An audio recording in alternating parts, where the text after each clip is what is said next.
I went to the United States. I'm not very keen to go there right now. I went to the United States. When was it? When I visited the National Institutes of Health, which is the biggest health research facility in the whole world. It's just outside Washington, D.C., for those who know the United States. The acting head at the time of that National Institute decided to put aside his time to come and welcome me as Minister of Science from South Africa. And he says in the meeting, I just said I'll put aside everything because you were the ones who discovered the first variant of COVID-19.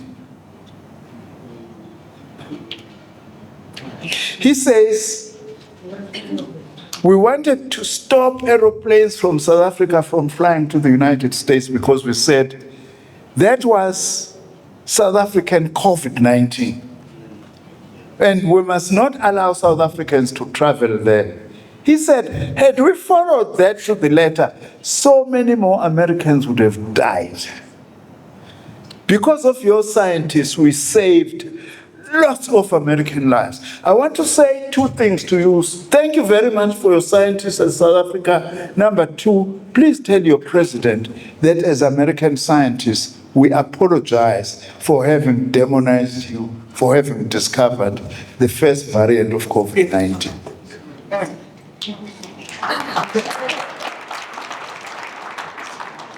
I'm raising this because I want to underline this, that we are such a talented nation, and we also practice first-class science. We have the single largest public science system in the African continent. We've got the single largest public university system in the African continent. Now, the second issue that perhaps I want to raise, I was talking about the Steve Biko Nuclear Medicine Research Initiative, which we call NuMeRI. We are using nuclear isotopes at Steve Biko Hospital to diagnose and treat cancer, amongst other diseases. What we have managed to do through that is that if you go and do, what is this called to treat cancer? Chemotherapy. Chemotherapy. When it treats a cancer cell, it doesn't hit directly at the cell. It treats all around it, plus including where the cell is. Nuclear medicine goes straight to the cancer cell. Doesn't go all over the place. Hence, sometimes the side effects of chemotherapy. It's the only facility of its kind in the African continent. We are using our nuclear resources to produce these nuclear isotopes.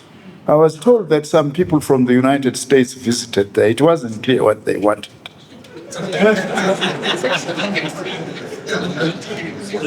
I might have my own suspicions. They thought maybe we are wanting to go back to produce a nuclear bomb again. We'll never do that again. We went past that. Now, core elements of a science-centered public-private partnership model.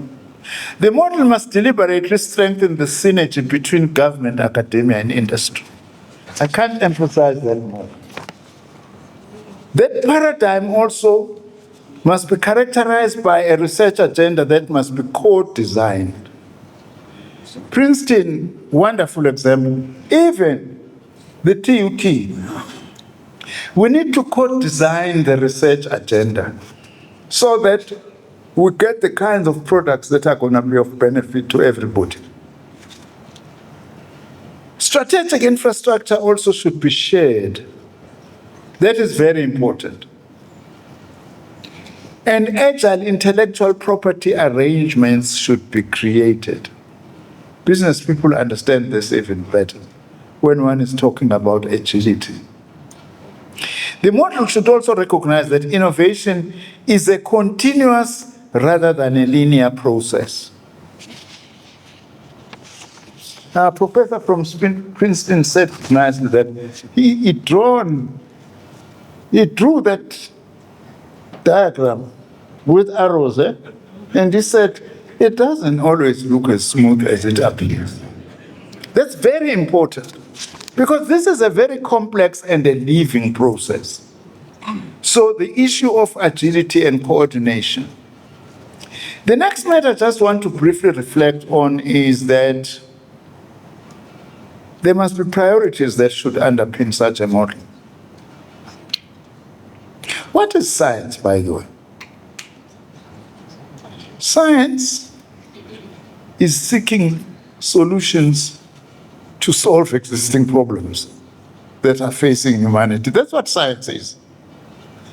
At a macro scale, as well as at a micro level, like dealing with the river in the dam behind Princeton University, as you illustrate. Like car wash. Car washes are so popular in South Africa. That was really scientific thinking for Zinhle to think of coming up with a different kind of detergent that's going to be more effective, less dangerous on hands, and all that. Science, simply put, is seeking solutions to problems that face humanity. That's what it is. Although it is not always used for that. There's another thing that we need to be careful about. AI now is also being used in the genocide in Gaza.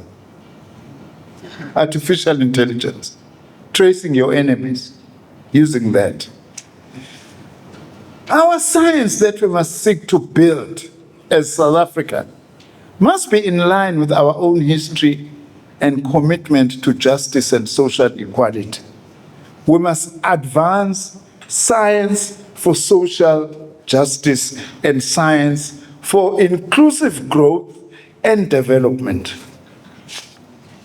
Lots of issues that we've got to solve, problems, energy problems that we are facing now, they require science. That's why we are doing a lot of work on the hydrogen economy, research into hydrogen economy.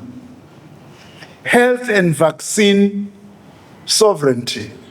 I like the emphasis on sovereignty, because sovereignty does not mean we are a country that doesn't have relations, but you must seek to build independent capacity on things that are important for the development of your own country.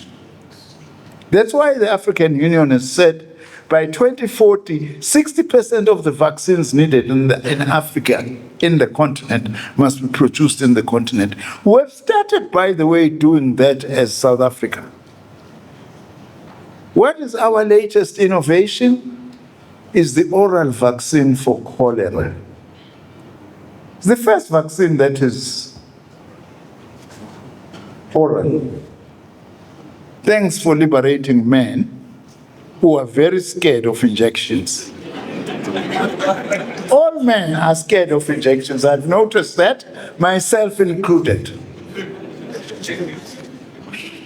This is our latest innovation that we are going to be testing now in South Africa. Climate change and the environment.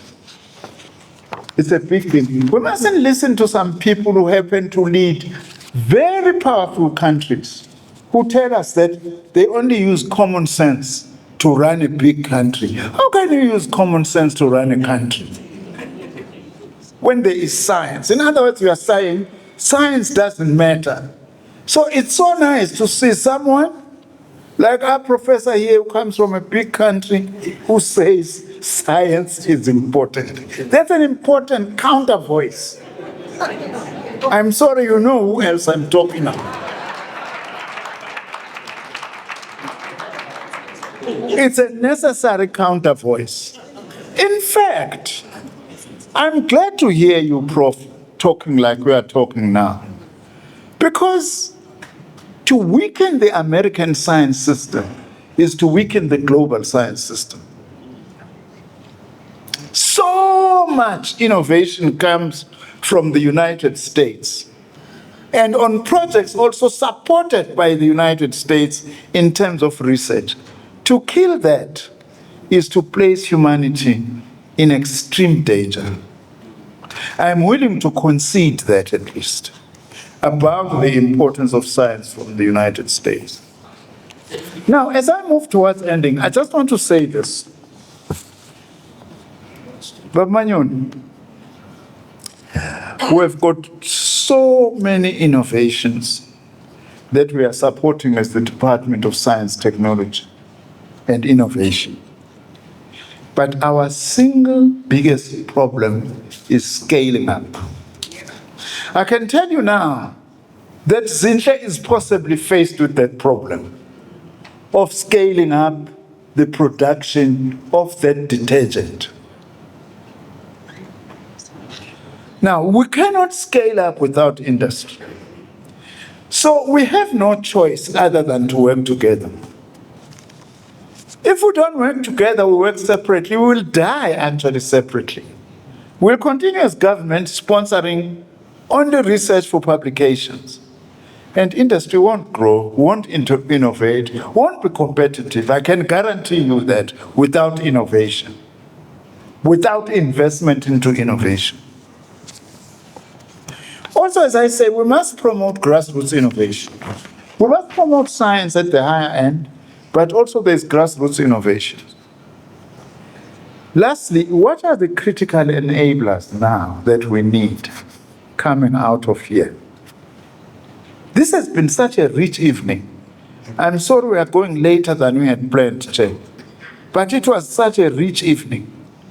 To me, it's almost as good as my dinner. Because it's been so rich and it has set the agenda for us loud and clear. All what I would like you to do is to say what lessons are we supposed to learn and what are we supposed to do. In terms of what are we supposed to do, please bring those ideas to me as well, as a minister, to say in your policy work, because I'm a policy maker. Sometimes I get reminded, Minister, don't be above yourself. You are not a scientist. You are a science policy maker. I accept that. Although I always dispute it. Because my advisor seems to think we are only a scientist if we are a natural scientist. I am a social scientist as well. And you heard here, because the one important message that came out through the presentations, it ain't science unless it is multidisciplinary. That was another main message that came from here. It ain't science unless it is multidisciplinary. That's the kind of science that I would wish that you also are able to advance. What we are doing today, I have no doubt, will go down in history as having been the beginning of new levels of science, technology, and innovation in the Republic of South Africa. Also, a country that has got certain strange features sometimes. It's good we are doing this because it tells a different story, that South Africa is not just a country of senior police generals who are peddling drugs, as the Madlanga Commission is telling us every day. It's shocking. It's good, though, we are getting to the bottom of the problems, because we are a great country. We're a country of science. We're a country of development. We're a country striving for inclusive growth. This is a nice contrast. You know, from the depression of watching the Madlanga Commission, I don't have time to watch it, by the way. I sometimes look at snippets late at night to say, that's not the totality of South Africa we have. This is another South Africa that wants movement forward through science, technology, and innovation. I wish you the best.